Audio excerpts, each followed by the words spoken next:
Welcome to Internal Comms Pro, the podcast. This season, we are featuring experts who are on the field with you, helping you navigate the current world of internal communications.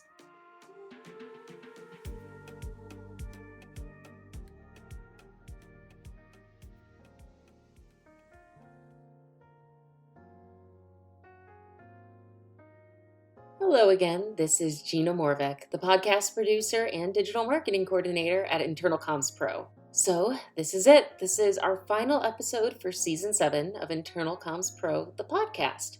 Well, this episode is going to be a little bit different. We have no external guests this time around. It's simply me and Sarah having a conversation specifically about podcasting for internal communicators. In the past couple of years, it's safe to say that the interest in podcasts has risen incredibly high, and it's possible that your company might be considering doing it for yourselves. Now, if you're someone who's not used to doing podcasts or has no maybe broadcast or audio experience, that task can definitely seem daunting. But don't fear, we promise it's not as hard as it sounds. So today, Sarah Jackson and myself, Gina Morvek, will be breaking down the importance of having podcasts in the internal communication space and how, even if it doesn't feel like it, you definitely have the tools and skills to get started. All right. Well, hello, Gina. I'm so excited about today's episode. Everyone, we have Gina, our producer. We finally are able to pull her behind the curtain and push her up to center stage because today we are talking all about podcasting and we're going to get all the secrets from Gina. Gina, welcome to the show. Yay! Thanks for having me. It's weird being on this side of the curtain, if I'm being totally honest. Well, I love it. Well, again, introduce yourself to everybody because they haven't heard you. And well, they might have heard parts of your voices doing certain beginning and endings of the show, but tell them a little bit about who you are, what you do. Give us a little bit of your backstory before we jump in today. For sure. So my name is Gina Morvek. I'm currently the podcast producer and digital marketing coordinator for Internal Comms Pro. If you have heard me at all, it would mostly be at the end of our podcast episodes for the past couple of seasons as I do the little kind of ad blurb at the end there. But I've been with Internal Comms Pro now for, I want to say season 2. So I've been helping for a good chunk of these seasons. I started as an audio intern to help with post production, so just the editing or the back end of things. And throughout the years, I kind of moved my way up to helping with writing out the scripts, to helping picking out guests. And now I'm basically in charge of the entire thing. But it's been a blast kind of going through this journey. And it's always an awesome time when I get to work, especially with Sarah. We do have a fun time. I know after every one of our guests, you always say, that was so good. And it always makes me feel good. So I have loved working with you throughout all these years. And for those of you also, Gina's very humble. She's also a voice actress and does these amazing projects for different companies and all over the country. And so we are just thrilled that we have her and her creativity and her voice for all of our listeners. So I want to get into podcasting and talk about podcasting for some of our listeners. They have meddled in thinking about doing a podcast internally for their employees, particularly some of our larger organizations. And then for other listeners, they just have a personal interest in maybe starting their own podcast. These are internal communicators, Gina, that you and I know that who are make up our listener base. So, what place does podcasting do you think have in internal communications? I would say there's definitely a big place for podcasts, especially within the last couple of years with COVID. I know we bring that up a lot, but it really is true how COVID shaped the field of internal communications and the world of remote work. And one of the things that the statistics show, especially during COVID, was the spike in podcasts. Um, I did some research before coming on since 2020 and COVID with that spike. it's been reported that 43% of the US population listen to podcasts, and that's more than it was like way back in 2018, 2016. And a big reason people want to listen to it is because they're trying to find shows that will help keep them up to date on the topics that they're interested in. And so with that, with internal communications, it's a field that's always whether it would be a podcast externally for listeners like Internal Comms Pro is, or internally for a company. There's always going to be news and there's always going to be changes and there's going to be that information that you'll need to get out to people. And podcasts, especially now, are showing to be a great way to share that information. Well, and I think it's a great channel to showcase also the brilliance of the internal communicator, right? I mean, some of the internal communicator might be introverted in a way that it really aligns with their personality type to execute something like this. And so obviously I'm a big proponent of of doing podcasting. Also, I think it is such a wonderful channel to showcase the employee and their story, just like we're doing right now with you, right? And all of our guests. And also, if you have certain leaders who may or may not have the strength to stand up on their own and address employees, particularly if your company's going through an acquisition or you need to be, people need to feel close and feel that close transparency to their leader. This is a great way, I think, to position leadership because you can edit it, you can make them feel comfortable. So I just think it's such a powerful, really powerful tool. And I want to get into, do you have to be like some fancy audio engineer to start a podcast? I think some of our listeners are like, I don't know how to edit it and I don't know what to do. But Gina, the tools these days have come so far. Talk about that. And do we need to be engineers to even get a little podcast up and running? Talk to me about that. Yeah, if you just wanna do a little podcast.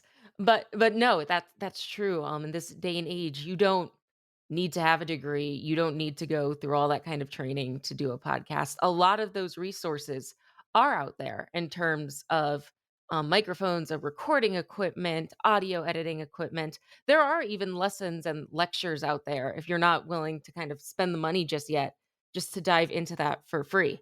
But that is another great thing about podcasting is even on the surface listening to it, it might seem like there's a lot that goes into it and it seems like this big complicated conglomerate. And while yes, there is work that goes into it, I would argue that it's not necessarily hard work. And that might not even be the right term as well. But I believe it's something that if you do have that interest, you can pick it up regardless of your background.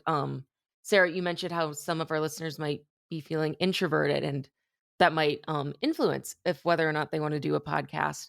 I know me personally, whether you believe it or not, with me in front of the microphone now, I am an incredibly introverted person as well. And I found even so, I've enjoyed getting to listen to these conversations that we've done on Internal Comms Pro. Even if I'm not leading the interviews, just sitting and listening and learning all this new information and even getting to know the guests before we actually do interviews. It's been a great time for me. I've loved listening to these guests. And I think, and this might be the case for our other internal communicators as well. They might find as they start to work on this podcast, it might help them a little bit with them being or feeling like that introvert because there are certain steps to it that you need to be professional, you need to put yourself out there. But I would say if you're doing this on a topic that you love, you'll enjoy it regardless and you'll be able to get over those types of hurdles. Well, and thus the comment, it won't feel like hard work, right? I think to your point, there is a fair amount of work, but it's your passion. It's our passion. So we love it, right? I want you mentioned something about prepping the guest. If and I want to go through the steps, which we will, of like, okay, if you want to start small, step one, give us some steps one, two, and three. But before that, because I think so much of preparing a guest, it can be, and how you do that can be used in other parts beyond podcasting with what people might be doing and preparing, the CEO for a speech or something like that. Talk about that step. This is a step people don't see when the guest shows up. how do you prepare them? You mind sharing a little bit of your secrets behind the curtain with us?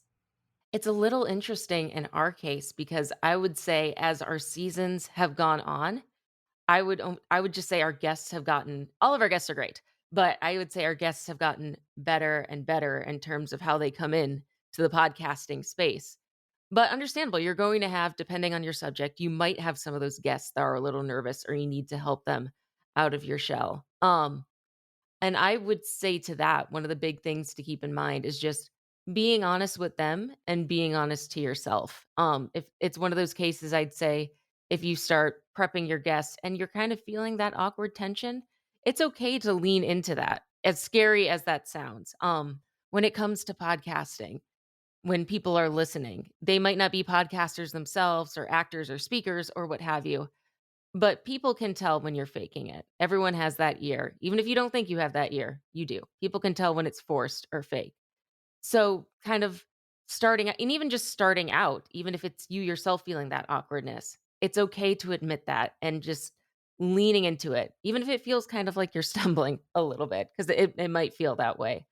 But being honest and being truthful, it's again, your audience will be able to tell that you're legit and they'll be a little more forgiving when listening to that. Mhm. I love when you give, me honest feedback. I know when Gina has listened to some of my transitions, she's like, and it's amazing from an internal and interpersonal relationship that we've had because I will have recorded something and Gina's like, "Are you a little down today?" And and inevitably I was. And she's like, "Okay, maybe we could record that one more time and make sure you try to smile while you are talking through the sentence." And so it's fascinating the different tips, but how you even pick up on what's going on and how I'll even pick up what's going on with a guest. So it's just that part of the relationship I think is interesting when it comes out when you're really listening and really because you're that's part of your gift, Gina. You just have such an ear for everything, and I think it makes you an empath as well. But go a little bit deeper in if they were, going to start a podcast and going to prepare the guest. Do you send them written questions beforehand? Do you talk with the guest and then come up with the questions? Do the guests know the questions? Talk about that little logistical part. For sure. I will preface this in saying that whatever answer I give right now, this is just my personal perspective and the way that Internal Comms Pro is personally doing things. I guarantee if you were to listen to a different podcast with a different podcast producer, it would maybe be similar, but they would definitely have different opinions from myself. So one thing I would say right out the gate is find those different podcasts that you're personally interested in and listen to how they're set up. They're all gonna be a little bit different, but as a listener, find what works best for you and take those key elements with you as you move forward with the podcast. It is that kind of thing in the podcast community where it's almost stealing is the best form of flattery. So if there's a certain technique that you love, absolutely go for it and use it to your benefit. So that with that preface out of the way. So for Internal Comms Pro, the way we go about it with our guests is after we find them and they say they're interested, we like to do what we call a pre-interview call, which is before we talk with the guest on our full actual interview. I'll go ahead and get their contact information and I'll do a little bit of research who they are, what is their background, how does it relate to internal communications, what current topics that we'd like to cover on the show does this guest have expertise in, and then through that, I go ahead and make some makeshift questions. Then the pre-interview call comes around, and I just talk to the guest, typically on a phone call, maybe a Google Meets or Zoom chat if we need to, but nothing from that's recorded. It's incredibly casual, and I just use that time to get to know the podcast guests, just again who they are, answering those questions, but also getting an idea for the type of interviewee they are in terms of sharing their information. Are they more on that introverted side where we're going to have to get more of that information out of them? Are they just naturally really good at talking and they're going to cover three key points after talking for 5 minutes? So, yeah, that's kind of the first steps that we do to kind of get a baseline of who the guest is and what we think they would be best at talking about on our show. And then you give them tips on, recording. Give some of those tips. I know you've given tips to me like, am I supposed to drink water? Is it cold? Is it hot? All those things. What do you tell the guest in terms of sound recording so that it'll sound good? Absolutely. So this goes a little bit more into the technical side of things. And again, if you're just starting out, you're not going to have it down 100%. I'll say that right now. You probably won't have the best mic. You're probably not going to know how to use that audio program, and that's okay. Everyone starts at the beginning, and it's just a matter of getting to know these things, asking around, again, listening to different podcasts and getting different opinions. And then as you continue to work on the podcast, you'll slowly build those skills and figure out what works best for you. So for us, whenever we have a guest and they've agreed to be on the actual interview, we like to shoot them an email and give them a bunch of the do's and don'ts. We record our podcast using Zencaster, which takes all of the files and then will download them for us when we wrap up the interview. But it can be a bit of a picky program for as good as it is. So some of the things we'll mention is, making sure all your internet tabs are off, making sure your internet's running good, kind of make sure your phone's off, is silent, basic things like that. In terms of audio quality and recording, we like to say if you have an external mic that's not your phone or your computer or laptop mic, to use that instead. If you absolutely can't, if you absolutely don't have a different mic, then I would say go with the computer mic instead. Do not use a phone mic under any circumstance. Believe it or not, people will have different opinions on that, but from what I've heard, I'd say it's just not worth it. But if you do have a mic or if you're considering looking into a mic, there's definitely cheaper USB ones that you can find on Amazon, anywhere between $30 to $80 to start off with. But another thing we like to say is being aware also of the clothes that you wear. That might not be something you think about day to day, but certain fabric and certain loose material can ruffle and it can make noises that the mic can pick up. And those are not fun to get rid of. And then the last thing I like to bring up is, like you mentioned, Sarah, with fluids, it always helps to drink like a lot of water prior before to keep your throat and your mouth moist. Tea is also a great one to kind of help loosen up your float, or loosen up your throat rather, getting rid of all that phlegm and stuff like that. I would say definitely avoid drinking soda, anything that's kind of sugary, and coffee for sure, as that can dry out your mouth as well. I love that. And if you're just getting started, you'll sound like a pro giving the pro tips.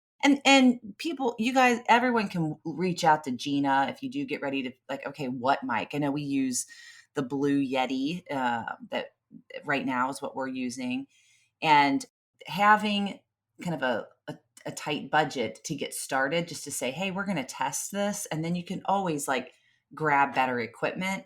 But I think it's such an interesting thing to you know, go down the road, test something, play around with it. And then if our listeners, Gina, decide, all right, this is working and people are loving this and they want to kind of go big with it after they get maybe an approval to pilot something or test it, how do you feel they could go about expressing the value of a podcast within their company? Well, like I mentioned earlier, there are the statistics to prove that the use of podcasts is rising, especially in the US. But another big thing I would argue is looking already at how these internal communicators are commuting or are communicating with their employees. I think it's safe to say, based on what we've heard from a lot of our guests, internal communicators are busy now more than ever. They are juggling a lot. Their days are filled up. They have a lot on their plate that they have to do. They may see that like other employees as well. They might not have that time to go and read that newsletter that has the update, or they maybe don't have that time to spare for that certain meeting to get maybe ask that Q&A or to get again more of those updates.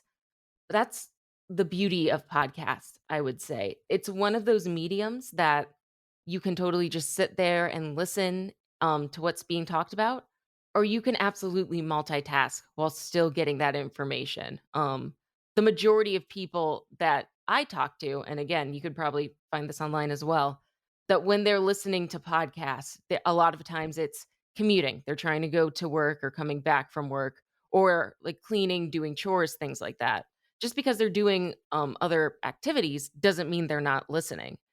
So I would say definitely a podcast is a great way, especially if you have a team that already feels like it's drowning and is swamped with the work they have. A podcast is something you can slip in that would not take away at the end of the day their time for getting other things done. Yeah, I love that. That's a good point. And talk to me about the data that you can get. What do we use? How do you talk a little bit about the logistics of that? So for Internal Comms Pro, we like to use Libsyn, and it's a really fascinating tool as it'll tell us the overall downloads of all of our episodes since the beginning. Which last I checked, we were just shy of 80,000 total downloads. So I wonder we might have passed it by now. If not, we're really really close, and that's really exciting. But other the way Libsyn works at least is there's other statistics it breaks down so you can see where in the world are people listening to, what's the average age, gender, things like that, and it can really help you narrow down the audience that's listening. Um, Another great way for feedback, I would say, especially if it's internal and even external too. I know IC Pro, we used to do this back in the day when we were looking for new topics. I'm a strong believer in surveys or polls, just to get a pulse on things. Again, for IC Pro, I remember we would occasionally put those polls to our listenership and just be like, hey, what do you want to hear? Please let us know. And people would not only answer the polls, but at that point, they really were passionate about the show. I know sometimes they would get in contact with you, Sarah, and write out some paragraphs of saying, "This is a specific subject I think would be really interesting because of A, B, C." And that was always awesome to see. And while that might not be necessarily um a number type of measurement, I think that's still a way to figure out like who is listening and who is engaging with your podcast. Yeah. Well, and again, I talk about follow your energy. If this is something that you have a personal passion about, that's going to shine through. And I would advocate to more lean towards that and lean into that and play with it, test it. And because to get started, it's so affordable as compared to maybe some other things you might be advocating for, within the company. And then again, how much editing and back end work is it? I mean, could you essentially have a type of program where you don't edit it and it's just hey off the cuff so that way people don't have to get into editing? Talk to me about that because I think that scares me. Like I want to start my own personal podcast of things that um, inspire me, particularly targeting women, and so that's the only thing, Gina, that holds me back. Like I think I could do it all, but when the back end on when you get the wave file or whatever, I'm like, I don't know what to do with this. So talk to us about that. Mhm. So I'm sure there are programs that essentially you could record and then kind of leave the podcast alone. Technically, if we really wanted to for Internal Comms Pro, if we wanted to go like bare if we needed to go bare bones all of a sudden, I could technically just download these files, put them into an audio program as is and download it. That would take anybody less than 5 minutes to do and very easy to figure out. So if that's the route you have to go, it is possible. But again, I kind of touched on this earlier. I would before you even get to the point of recording a show, I would ask yourself, who is my audience? Who do I want to listen to this? And then I would suggest once you've kind of established who you want your audience to be, again, do that research of other podcasts that are in the same vein of what your podcast might be talking about and see how they do it. Listen to the choices that they make and if there's things that you like and want to keep in mind, if there's any patterns going or maybe they do something that you don't want to include in your podcast. So I would say do that research first. More often than not, this might be an answer people don't wanna hear, but to do a good podcast, you I would say you do need to put at least a bare minimum when it comes to editing, and even that, I mean, just kind of cutting out those awkward pauses, if you can kind of get rid of those little noises, and that's starting to go into the little more, quote, unquote, "technical" aspect, but again, I would say to genuinely reach an audience, there needs to be that certain level of, I guess, professionalism. Is it something that you'll pick up right away. No, I know back in the day when I first started learning audio, I am a podcast producer. I did not go to school to train for this. I didn't get like official college courses or high school courses to learn how to audio edit. That was 100% my own effort, a little bit of classes, but mainly it was picking up different programs and spending like a good chunk of time just messing around with features and figuring out what each thing did. And it's going to take time, but it's not as hard as you'd think. Well, Gina, we love this. And I've loved just producing this with you. And I'm so happy that we able to hear your voice and bring you out from behind the curtain. And that's why I love the podcast, because I feel like it's such an opportunity for the internal communicator to bring people out that normally might not get their voices heard. And I think that's the whole point of podcasting.